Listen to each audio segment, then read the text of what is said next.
Hello and welcome. It's Kickoff with Jay again, and he's doing football analysis the way you love it and as we promised. As you always know, I don't do this alone. I do it with fantastic analysts and fantastic guys, fantastic football fans.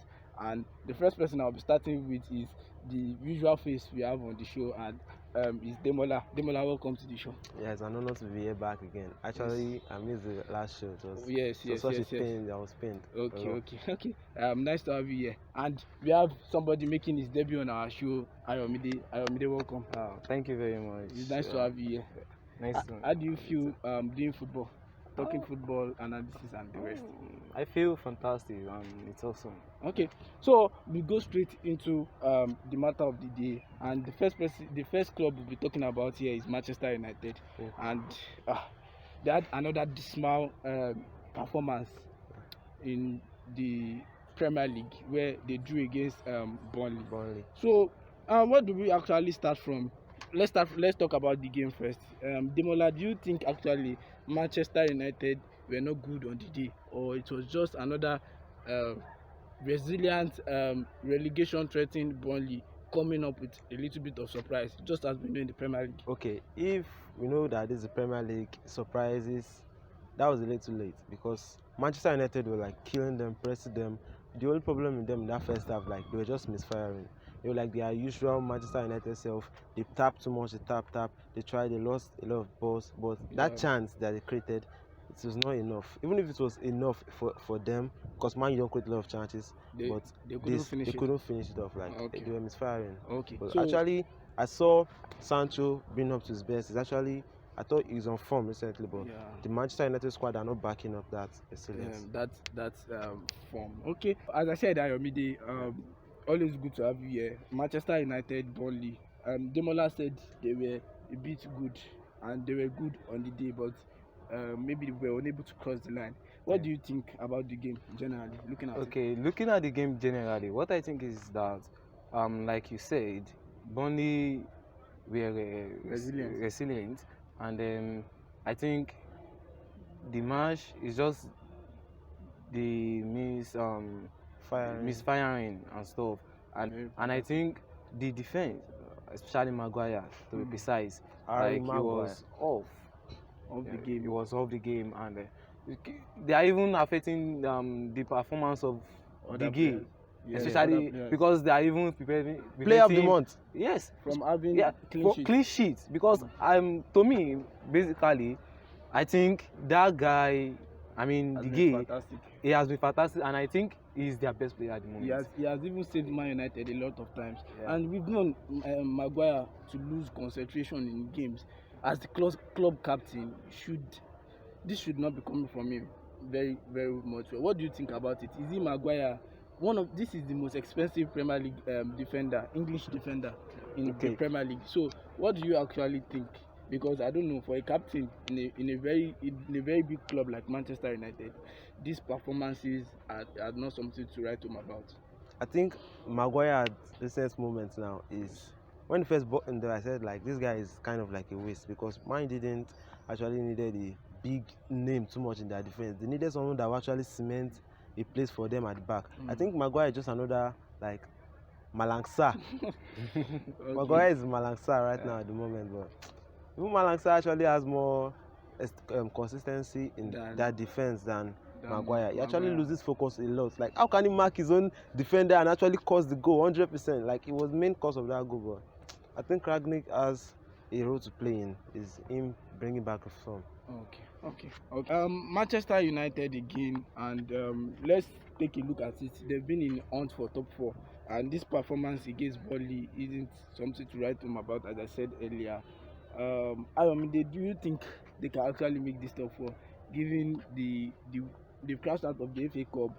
Maybe they were fantastic in that game, but actually lost. We actually deal with the scoreline here, and also they are not in the Carabao Cup. Champions League, they are just Champions League hopefuls. Let's say it like that. Do you think this top 4 is realistic for them, given we have other clubs chasing the pack? I don't think, like, with this Manchester United club, I think they should be able to make the top 4, but I know it is not going to be easy for them. I think if they should be consistent, I think they should be able to make the top 4. Okay, Demola, we've seen the brilliance of Antonio Conte in Tottenham Hotspur. Even though they don't have the quality and the squad to maybe compete, but the brilliance of Antonio Conte is obviously shining on that team. But if we also have the Arteta side, which is Arsenal, being in their best, A brilliant form. being That's right. on form. We also have West Ham too, that has shown that they could even compete with the very, very best in the top side of the league. So what do you see Manchester United making top 4 at expense of West Ham, Chelsea, West Ham, Arsenal. sorry, Arsenal, and Tottenham Hotspur? Thank you. Okay, I think Man U should just stop being title hopeful. They I should know just that one has no already top ended. 4 hopeful. They should just try to just focus on getting into any European competition they can, because Chelsea as number 3 spot, Arsenal, West Ham, Tottenham, they are not showing any resilience in losing games back to back, or actually finding faults in themselves. They should just try to, even if they try to get an Europa League spot, they should just try it. Then next season they can learn to improve themselves, because the Manchester United squad is nothing to write home about. Well, given we have big names, Ronaldo, Jadon Sancho, and even Bruno Fernandes, do you think this will be a huge blow if Manchester United does not even make the top 4? Don't you think people like Ronaldo might be seeking exit by the end of this current campaign if they don't make the top 4? So do you see the top 4 being a must for Manchester United? He said they might, or they will not even qualify for the top 4. I see them to be qualifying, and because Manchester United will also not want to fall behind. Yes. So I think they also want to strive to be in the top 4. And I think about this Ronaldo, Bruno Fernandes and stuff, it's going to be a huge blow if they do not make the top 4. But I think I look at them, this match they played against Burnley. This person has some ball, their coach, which is right? Now, him benching Ronaldo, it seems like he has some balls there. And when they played without him, it shows that they are not even carrying a passenger. Like they were playing fine. So I don't think if nobody is bigger than the club. Yes, sure. And they can't do more than what they can do. So if they don't make the top 4 and somebody is feeling like leaving, I think that's fine. But I see them top 4. Okay. So do you think Ronaldo can actually rescue Manchester United? Because he's a big player anytime, any day. Ronaldo, almost 14 goals, and he has had a lot of impact. Do you see him rescuing Manchester United from this current dip? Cristiano Ronaldo, the greatest CR7 of all time. Ronaldo, it was the wrong move he made to Manchester United in the first place. Okay. I don't think Manchester United needed Ronaldo back in their squad to actually take a trophy. They have been trophyless, like in domestic trophy in the past 5 years. They don't need Cristiano Ronaldo to come back to help them win that. Cristiano Ronaldo wanting to leave after the season if they don't make the top 4 is something that he should even do. He should try. He should do it, because actually he brought down his level back. He should go back to Portugal or anywhere. Because at first I thought it was Man City that actually needed the likes of Ronaldo in their ranks, but Manchester United got him, but they aren't taking that chance. So do you agree with him? He's saying Ronaldo, okay, they don't need Ronaldo, but we know Ronaldo is surely a goal scorer. He bangs the goals anytime, any day for any team. I don't think any team can actually look at their squad and maybe reject a Ronaldo. But do you actually agree with him? Yes, I actually agree with what he said. They don't need Ronaldo coming. Given that system, right? Yeah, given that system they play. And to me, seeing Ronaldo at the moment, that guy needs rest. And Ronaldo outside the 18-box yard is -1. It's -1. So him being a goal scorer, you cannot compare Ronaldo of 10 years back to now. It's not possible. He's still performing, and his impact to Manchester United is showing. Like I don't they think really that's tried. what Man U need right They don't now. really need that. Yes. They need a youth player What that do can they actually actually help them to prove to change I don't think the way. anybody at the beginning of season will argue that Manchester United do actually need Ronaldo. They were scoring goals, given that, but for you to add for you to have somebody like Ronaldo is a very big advantage. It felt over like other they will teams. try. I know that they will try to rely on Ronaldo every single step of the way. And that's the Look at problem. how Ronaldo has been saving them in all their Champions League struggles. He was one that actually got them that ticket to the next round. Yes.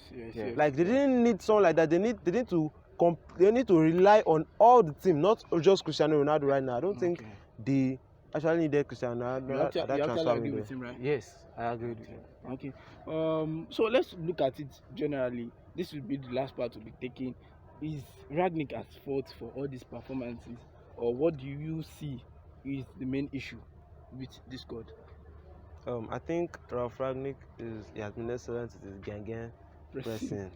But you actually have to add that, okay? Sure, but I think his gang pressing is making them gang depressed. Like the fans are just 100% depressed with the way they are playing in low ball. Ragnick is not at fault. If the team can't take up the challenge to actually win games for themselves, the coach cannot be blamed. It's actually you saw how Tuchel used that formation pretty fluently against Tottenham and some other teams. Yes. That formation, that defense, the way their formation is very, very flexible, is something that they should take up as a challenge to work on. The harmony in the dressing room is actually being threatened, given that we've seen some social media comments from some players, Anthony Martial and the rest, give some comments on social media and in the press. Do you think the dressing room harmony is actually being threatened, and we're actually seeing that on the pitch, given the kind of performances Man United are giving these days? Externally, if there is a problem, I don't think that should be, as a professional, I don't think you should be bringing that on the pitch. Yes, thank you very much. Are you following? Yes, Now, and about the issue of coach, maybe it's is the problem or something. I don't think the problem is from the manager, because look at the chances they missed during the last match they played. Is it the coach that will get to the pitch and tell someone like Bruno Fernandes, this is how you are going to play it? It's not possible. Yes. You understand? Yes. So you in the first half, I know it's supposed to have been like 4-2, or I don't even know how. It's supposed to be like 4 goals upward. You understand? So it's not those chances they miss. Is it the coach's fault that it was missed? It wasn't. So I don't think that is the coach. Okay, you have actually heard from them, and I think Demola did not tip Man United to make the top 4, while Ayomide tipped Man United to make the top 4. It's quite understandable on that for Demola, because he's a Chelsea fan. You should just settle for less and just come back. Okay, no problem. So that's all we have for the analysis on Man United, and we'll see how the table goes, and we'll see who makes the top 4. Thank you very much for joining us. Please like and subscribe the video. We'll be releasing more of the videos. Thank you very much, Demola, and thank you very much, Ayomide. It's a pleasure. It's always lovely having you guys here.